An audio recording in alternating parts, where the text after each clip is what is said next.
샬롬, 우리는 오늘 2022년 사순절 첫째 주 주일을 맞이하고 있습니다.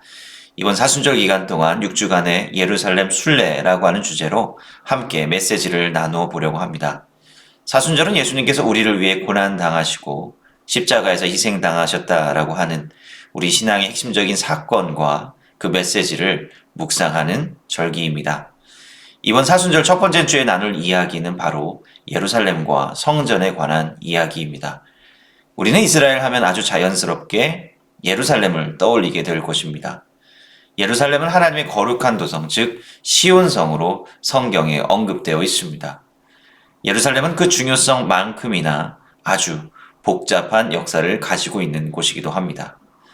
올해 사순절 6주간 동안 이 예루살렘에 대한 이야기를 나누려고 하는 이유는 바로 예수님의 십자가의 희생과 부활이 이루어진 역사의 현장이 바로 이 예루살렘이었기 때문입니다.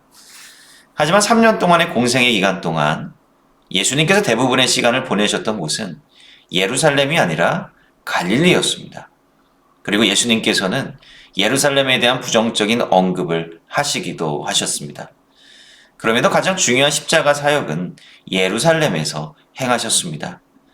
그것은 바로 예루살렘이 가지고 있는 특별한 의미 때문이었을 것입니다. 예루살렘에는 제사를 통해 속죄를 이루었던 성전이 있던 곳이었기 때문입니다. 예수님께서는 당시 형식적인 성전 제사가 아닌 참된 희생 제사가 무엇인지를 십자가 희생을 통해 보여주셨습니다. 오늘은 6주간의 예루살렘 순례 그 첫 시간으로 바로 이 예루살렘과 성전의 의미에 대해 함께 메시지를 나누고자 합니다. 예루살렘은 히브리어로 예루샬라임이라고 발음하는데 이 도시의 이름에는 샬롬이라는 말이 들어가 있습니다. 샬롬은 평화를 의미하는 단어인데요. 예루살렘 지명은 바로 이 말에서 파생한 지명으로 평화의 터전이라는 의미를 가지고 있습니다. 오늘날 예루살렘의 풍경을 보면 사실 성경시대의 옛 모습은 거의 찾아볼 수 없습니다. 예루살렘에서 가장 오래된 지역이라 할 수 있는 올드시티의 성벽과 대부분의 건축물들은 16세기 당시 오스만 투르크가 예루살렘을 재건했을 때의 모습입니다. 그래서 올드시티를 걷다 보면 터키의 바자르 거리를 걷고 있는 듯한 착각을 불러일으킬 정도이죠. 예루살렘이 오늘에 이르기까지 수많은 전쟁과 이 도시를 차지했던 정복자들이 있었습니다. 그리고 여전히 이 도시를 신성하게 생각하는 기독교인, 유대인, 그리고 무슬림들의 각축장이 되어 왔습니다. 평화의 터전이라고 하는 말이 무색하게 들릴 정도로 이 땅은 평화 가운데 있었던 적이 거의 없었던 것입니다. 예수님께서 말씀하신 진정한 평화는 언제 이 땅 가운데 찾아올 수 있을까요? 오늘날 예루살렘 올드시티는 둘레 4km 정도가 되는 규모고 그 안에는 약 3만 명 정도의 사람들이 살아가고 있습니다. 이 올드시티 안에는 바로 기독교 구역, 무슬림 구역, 아르메니안 구역, 유대인 구역 이렇게 4개의 구역으로 나뉘어져 있고 다양한 사람들이 그렇게 혼재된 채로 살아가고 있는 것입니다.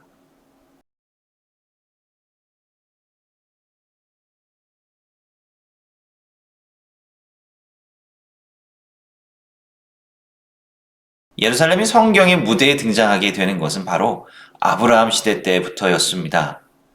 아브라함이 롯을 사로잡아간 가나안의 왕들과 전쟁을 한 이후에 그가 만났던 제사장이 바로 살렘 왕 멜기세덱이었습니다. 이 멜기세덱은 지극히 높으신 하나님을 섬기는 제사장이었는데 여기서 살렘이 바로 예루살렘을 가리키는 것입니다. 그리고 하나님께서는 아브라함으로 하여금 이삭을 데리고 모리아 산으로 나아가 아브라함의 아들 이삭을 하나님께 바치라고 명령하십니다. 이는 아브라함의 믿음을 시험하시기 위함이었고 아브라함은 그 말씀에 순종합니다. 이런 아브라함의 순종이 바로 속죄의 원형이 되었다라고 하는 것이죠. 하나님께서 말씀하셨던 사랑하는 하나밖에 없는 아들까지도 하나님께 드리고자 했던 그 아브라함의 모습은 하나님의 구원 계획을 이루어가는 놀라운 믿음이었다라고 하는 것입니다. 결국 하나님께서는 아브라함의 사랑하는 아들이 아니라 당신의 사랑하는 아들 예수 그리스도를 희생시키심으로 우리를 구원하셨습니다. 이 모리아산이 훗날 성전이 세워지게 되는 예루살렘의 성전산이 됩니다. 아브라함은 이 산의 이름을 여호와 이레라고 불렀는데 이 말의 의미는 하나님께서 준비하신다 혹은 하나님께서 자신을 드러내신다 등의 의미로 해석될 수 있습니다. 특히 두 번째 의미, 하나님께서 자신을 보이시는 곳, 바로 이곳이 성전의 자리가 되었던 것입니다. 오늘날 예루살렘의 성전산 지역에는 황금돔 혹은 바위사원이라고 불리우는 모스크가 세워져 있습니다. 이 모스크는 7세기 아랍 군대가 예루살렘을 점령했을 때 지어진 모스크가 되겠습니다. 이 모스크는 모리아산 제단돌을 감싸고 있는데요. 무슬림 전통에서는 바로 이 제단돌 위에서 아브라함의 아들 이삭이 아니라 아브라함의 또 다른 아들 이스마엘을 바치려고 했다라고 믿고 있습니다. 유대인들은 바로 이곳에 자신들의 세 번째 성전이 회복되기를 원하고 있습니다. 이후 예루살렘은 다윗 때에 이스라엘 지경 안으로 들어오게 됩니다. 다윗이 여부수 족속이 살고 있었던 이 도시를 점령한 이후에 다윗성이라고 부르기도 했죠. 그것이 바로 예루살렘 성입니다. 그러나 성전을 이 예루살렘 땅에 건축하게 된 사람은 다윗이 아니라 그의 아들 솔로몬 왕이었습니다. 성전은 제사를 드리는 장소이죠. 여기서 중요한 것은 성경의 제사는 민간 신앙의 기복적인 제사와는 그 개념이 전혀 다르다는 것입니다.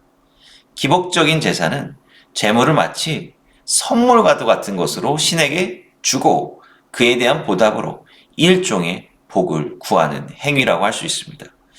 그러나 성경의 제사는 그런 것이 아니죠. 바로 성경의 제사는 선물을 주고받는 그런 것이 아니라 바로 희생에 초점이 맞추어져 있습니다. 왜 희생이 필요하게 되는 것입니까? 그것은 바로 우리의 죄 때문이다라고 하는 것이죠. 우리가 하나님 앞에서 죄를 지었기 때문에 우리는 죄인으로 죽어야 하는 것이 마땅하지만 다른 죄 없는 생명의 희생으로 대신 살게 된다는 것이 바로 성경적인 제사의 원리다라고 하는 것입니다. 그래서 온전한 제사에 임하는 모습은 우리가 예배나 기도를 통해 무언가 하나님에게 대가를 바라는 것이 아니라 우리를 용서해 주시고 우리를 살려주신 하나님 앞에 감사하는 마음을 가져야 한다는 것입니다. 그렇지 못한 제사는 하나님께서 받지 않으실 것임을 분명히 성경을 통해 말씀하고 계십니다. 호세아서의 말씀을 보겠습니다. 나는 인애를 원하고 제사를 원치 아니하며 번제보다 하나님 아는 것을 원하노라. 저희는 아담처럼 언약을 어기고 거기서 내게 패역을 행하였니라. 이사야서의 말씀을 하나 더 보겠습니다. 하나님께서 말씀하시기를 너희의 무수한 재물이 내게 무엇이 유익하뇨? 나는 수양의 기름에 배불렀고 나는 수송아지나 어린 양이나 수염소의 피를 기뻐하지 아니하노라. 너희가 내 앞에 보이러 오니 그것을 누가 너희에게 요구하였느냐? 내 마당만 밟을 뿐이니라. 헛된 재물은 다시 가져오지 말라. 분향은 나의 가증이 여기는 것이니라. 예배의 본질을 잃어버리고 형식적으로 마치 신에게 선물을 주듯이 그리고 그에 대한 보답을 요구하듯이 드리는 제사는 하나님께서 받지 않으시겠다라고 하는 것이죠. 그것은 가증한 것에 불과하다라고 하는 것입니다. 그런데 솔로몬 왕이 성전 봉헌할 때 솔로몬 왕이 했던 그 기도를 들어보면 성전과 제사의 본질을 알 수 있습니다. 솔로몬 왕은 성전 안에서만 제사가 가능함을 말하고 있지 않죠. 오히려 솔로몬 왕은 하나님께서 이 세상 어디에든 계신 분이며 어디에 있든지 우리가 성전을 향해 기도할 때 그 기도를 들으시고 속죄함이 나타나게 해달라고 간구하고 있습니다. 주께서 전에 말씀하시기를 내 이름이 거기 있으리라 하신 곳 이 성전을 향하여 주의 눈이 주야로 보시오며 주의 종이 이곳을 향하여 비는 기도를 들으시옵소서. 주의 종과 주의 백성 이스라엘이 이곳을 향하여 기도할 때에 주는 그 간구함을 들으시되 주께서 계신 곳 하늘에서 들으시고 들으시사 사하여 주옵소서. 솔로몬의 성전은 비록 눈에 보이는 성전이었지만 그 본질은 성전 건물 자체에 있지 않음을 처음부터 이야기하고 있는 것입니다. 그렇기 때문에 물리적인 성전의 여부는 중요치 않았습니다. 바로 예배와 제사의 본질을 잘 지키며 하나님의 뜻을 이 세상 가운데 잘 실천하며 살아가고 있는가가 더 중요한 것입니다. 나중에 이 성전은 바벨론의 유다 침공과 함께 무너져 버리게 됩니다. 그러나 그것은 사실상 크게 문제되지 않았습니다. 잘못된 제사를 드리는 것보다 그것을 폐함으로 진정한 제사와 예배의 의미가 무엇인지 하나님께서 어떠한 분이신지를 깨닫게 되는 것이 훨씬 더 중요하기 때문입니다. 에스겔서는 하나님께서 성전에 갇혀 계신 분이 아님을 분명하게 이야기하고 있습니다. 주 여호와의 말씀이 내가 그들을 멀리 이방인 가운데로 쫓아내어 여러 나라에 흩었으나 그들이 도달한 나라들에서 내가 잠깐 그들에게 성소가 되리라. 이스라엘 백성들이 어디에 거하든지 간에 하나님께서 그들과 함께 해주시겠다라고 하는 약속이 나와 있게 되는 것입니다. 예수님에게 있어 당시 성전은 여전히 문제가 많은 곳이었습니다. 하나님의 은혜로 무너졌던 성전을 다시 회복하여서 이 예수님 시대까지 왔지만 사람들은 다시 형식적인 제사에 빠져버리고 말았다라고 하는 것이고 또 제사를 교만의 도구로 만들어 버렸다라고 하는 것입니다. 예루살렘에서 정기적으로 제사가 드려지고 있었지만 예수님의 눈에 보기에 그 성전은 형식적인 제사만이 드려지고 있었던 곳이었습니다. 게다가 당시 성전은 에돔 출신이었던 헤롯 대왕이 유대인들의 환심을 사기 위해서 대대적으로 커다란 규모로 증축을 하게 되었는데요. 그 과정에서 드넓은 이방인의 뜰이라고 하는 새로운 구역이 생기게 되었습니다. 이전에 있었던 성전에는 나타나지 않았던 구역이었습니다. 이 이방인의 뜰은 성전 제사에 호기심을 가지고 있었던 이방인들, 특히 로마인들을 위한 구역이었습니다. 이제 성전이 마치 외국인들을 위한 관광지로 전락해버리고 말았다라고 하는 것입니다. 그리고 이 이방인의 뜰에는 재물을 사고 팔고 또 성전세를 내기 위한 동전을 바꾸어주는 환전소가 있었던 곳이었습니다. 예수님께서는 이 성전을 보시면서 무엇이라고 말씀하셨습니까? 저에게 이르시되 기록된 바 내 집은 기도하는 집이라 일컬음을 받으리라 하였거늘 너희는 강도의 구려를 만드는도다 하시니라. 예수님께서도 바로 이 구약 성경에 나타나 있는 바로 하나님의 집이 바로 기도하는 집이고 하나님 앞에 거룩하게 삶을 살아야 되는 집이다라고 하는 것을 다시 말씀하고 있지 않습니까? 그런데 당시 유대인들, 이스라엘 백성들은 형식적인 제사, 해치우기식의 제사를 드리고 있었다라고 하는 것입니다. 오히려 그것은 하나님의 집이 아니라 강도의 굴혈과 같은 것이었다라고 예수님께서 말씀하고 계신 것이죠. 또한 예루살렘 성의 모습을 보시고 예수님께서는 눈물을 흘리시면서 예루살렘 성이 당하게 될 비극적인 종말의 모습을 예견하시기도 하셨습니다. 가까이 오사 성을 보시고 오시며 가라사대 너도 오늘날 평화에 관한 일을 알았더면 좋을 뻔하였거니와 지금 내 눈에 숨기었도다. 날이 이를지라 내 원수들이 토성을 쌓고 너를 둘러 사면으로 가두고 또 너와 및 그 가운데 있는 내 자식들을 땅에 메어치며 돌 하나도 돌 위에 남기지 아니하리니 이는 권고받는 나를 내가 알지 못함을 이남이니라 하시니라. 헤롯이 세웠던 성전은 AD 70년 로마군의 디도 장군에 의해서 완전히 무너져 버리게 됩니다. 예수님께서 눈물을 흘리시면서 하셨던 그 예언이 이때 성취가 되었다라고 볼 수 있겠죠. 그 가운데 유일하게 남아있는 그 흔적이 통곡의 벽입니다. 통곡의 벽은 새벽녘에 내리는 이슬이 그 벽을 타고 흘러내리는 모습이 마치 성전이 파괴된 것을 슬퍼하는 것 같아 보인다라고 해서 붙여진 별명이 되겠습니다. 지금도 유대인들은 이 통곡의 벽에서 기도하면서 세 번째 성전이 재건되기를 원하고 있습니다. 그러나 오히려 성전이 다 무너져 내려버렸다라고 하는 것을 보여주는 이 통곡의 벽은 물리적인 성전 없이도 하나님께서 여전히 우리 가운데 역사하시고 계시다라고 하는 것을 보여주는 중요한 역사의 한 단면이 됩니다.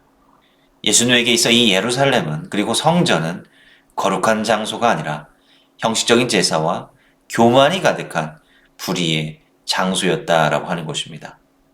그럼에도 예수님께서는 바로 이 예루살렘에서 새로운 역사를 준비하셨습니다. 예수님의 십자가 사역과 부활은 바로 이 예루살렘에서 이루어졌습니다.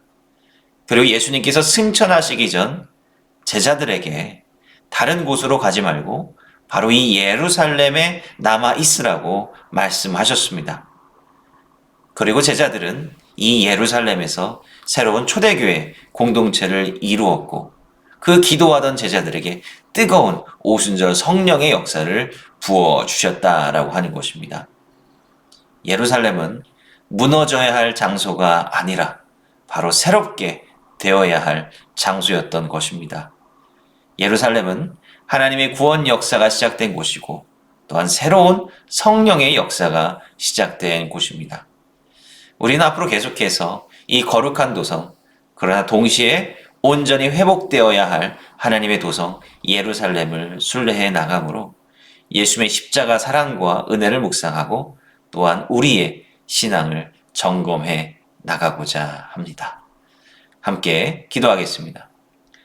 사랑과 은혜가 많으신 아버지 하나님, 우리의 삶을 인도하시는 주님, 주님 앞에 감사와 영광을 올려드립니다.